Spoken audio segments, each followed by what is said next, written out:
ಚಿತ್ರದುರ್ಗದಲ್ಲಿ ಮೇ 9ರಂದು ನಡೆಯಲಿರುವ ಮಾಜಿ ಮುಖ್ಯಮಂತ್ರಿ ಬಿಎಸ್ ಯಡಿಯೂರಪ್ಪ ಅವರ ಬೃಹತ್ ಅಭಿಮಾನೋತ್ಸವ ಕಾರ್ಯಕ್ರಮದ ಕುರಿತು ಹಡಗಲಿ ಶಾಸಕ ಕೃಷ್ಣನಾಯಕ್ ಇಂದು ಸುದ್ದಿಗೋಷ್ಠಿ ನಡೆಸಿದರು. ಈ ವೇಳೆ ಮಾತನಾಡಿದ ಅವರು, ಹಡಗಲಿ ಕ್ಷೇತ್ರದಿಂದ ಸುಮಾರು 10,000ಕ್ಕೂ ಹೆಚ್ಚು ಕಾರ್ಯಕರ್ತರು ಈ ಐತಿಹಾಸಿಕ ಕಾರ್ಯಕ್ರಮದಲ್ಲಿ ಭಾಗವಹಿಸಲಿದ್ದಾರೆ ಎಂದು ಘೋಷಿಸಿದರು. ಕರ್ನಾಟಕದಲ್ಲಿ ಬಿಜೆಪಿ ಅಧಿಕಾರಕ್ಕೆ ಬರಲು ಯಡಿಯೂರಪ್ಪರವರ ಹೋರಾಟವೇ ಕಾರಣ.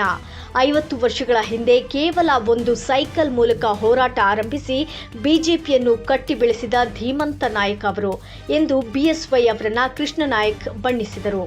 ಈ ಸುದ್ದಿಗೋಷ್ಠಿಯಲ್ಲಿ ಬಿಜೆಪಿ ಮಂಡಲ ಅಧ್ಯಕ್ಷರಾದ ಮಲ್ಲಿಕಾರ್ಜುನ ಪೂಜಾರಿ, ಮಾಜಿ ಶಾಸಕ ನಂದಿಹಳ್ಳಿ ಹಾಲಪ್ಪ, ವಕೀಲರಾದ ಎಂ ಪರಮೇಶ್ವರಪ್ಪ, ಮುಖಂಡರಾದ ಬೋರ್ವೆಲ್ ಕೋಟೆಪ್ಪ, ಚಂದ್ರನಾಯಕ್, ಪುನೀತ್ ದೊಡ್ಡಮನಿ ಸೇರಿದಂತೆ ಹಲವು ಪ್ರಮುಖ ಮುಖಂಡರು ಭಾಗವಹಿಸಿದ್ದರು. ರೈತ ಕುಟುಂಬದಲ್ಲಿ ಹುಟ್ಟಿ ಸಮಾಜಕ್ಕಾಗಿ,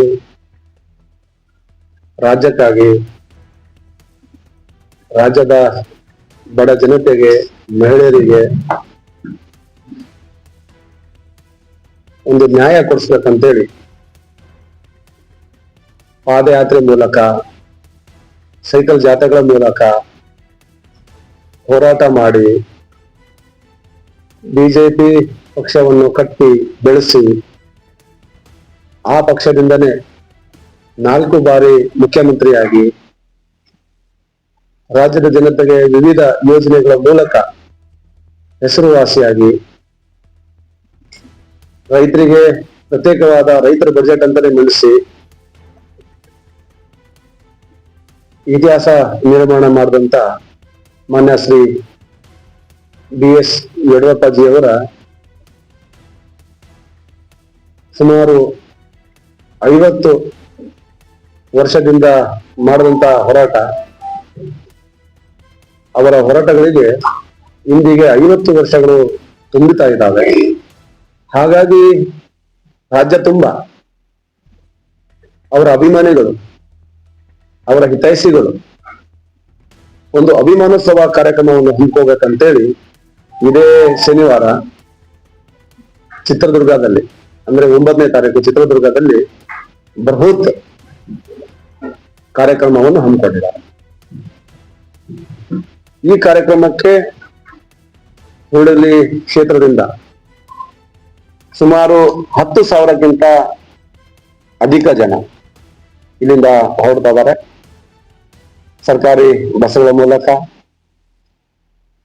ಖಾಸಗಿ ಟ್ಯಾಕ್ಸಿಗಳ ಮೂಲಕ, ವೈಯಕ್ತಿಕ ಅವರ ಗಾಡಿಗಳಲ್ಲಿ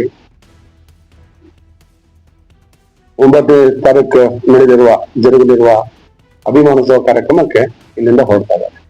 ಹಾಗಾಗಿ ನಾನು ಎಲ್ಲ ನಮ್ಮ ಪತ್ರಿಕಾ ಮಾಧ್ಯಮ ಮಿತ್ರರಿಗೆ ತಮ್ಮ ಮೂಲಕ ಇನ್ನೊಮ್ಮೆ ಇಡೀ ಕ್ಷೇತ್ರದ ಜನತೆಗೆ ತಿಳಿಸ್ಕೊಡೋದೇನಂತಂದ್ರೆ, 9ನೇ ತಾರೀಕಿಗೆ ನಡೆಯಲಿರುವ ಈ ಬೃಹತ್ ಕಾರ್ಯಕ್ರಮಕ್ಕೆ ನಮ್ಮ ಕ್ಷೇತ್ರದ ಎಲ್ಲ ಮಾನ್ಯ ಶ್ರೀ BS ಯಡಿಯೂರಪ್ಪಜಿ ಅವರ ಹಿತೈಷಿಗಳು, ಅವರ ಅಭಿಮಾನಿಗಳು ಎಲ್ಲರ ಹೆಚ್ಚಿನ ಮಟ್ಟದಲ್ಲಿ ಅಲ್ಲಿ ಸೇರ್ಬೇಕು.